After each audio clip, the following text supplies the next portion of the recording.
Eh, dumalaw lang talaga ako for Jessica. Pwede ba kita makausap?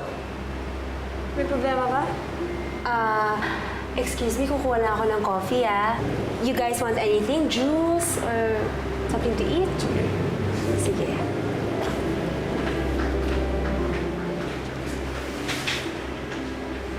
Jessica, may boyfriend ka na ba? Huh? Are you with someone? Pumunta ka talaga dito para tanungin sa akin yan? Ano ba naman sa'yo kung may boyfriend ako? Jessica, please, just answer my question.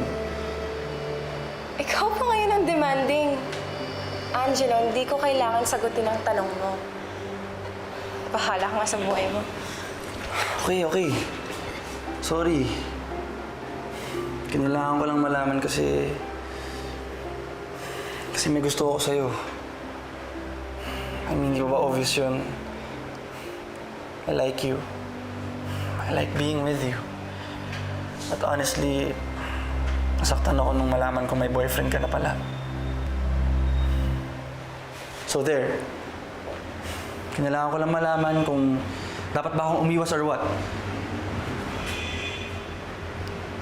Sino ba kasi nagsabi na may boyfriend ako? Nung tumawag ako sa'yo yesterday, siya ang nakasagot. And that guy on the phone told me that he's your boyfriend. At Leonaro kita. Tumatawag kasi siya sa telepono mo eh. Pinatayan ko para hindi mo siya makausap. Magkikita pa rin ba kayo? Wala akong boyfriend, Angelo. So, sino yun? Pinsan ko na masyadong overprotective. Ayaw kasi niyang may tumatawag na lalaki or may naliligaw sa akin. Kaya siguro nasabi niya yun.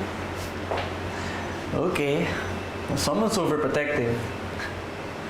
So, I guess, Jessica, wala namang masama if iyain kita tonight for dinner after ng shoot mo.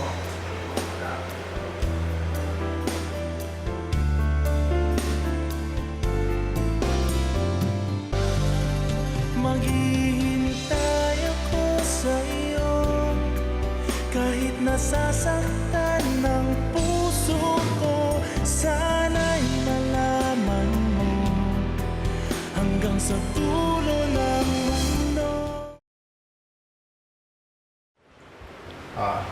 Excuse me. Jessica, they're looking for us. Let's go. Sige, Angelo, may shoot pa kami. And I think, hindi ikaw ang male model for this shoot.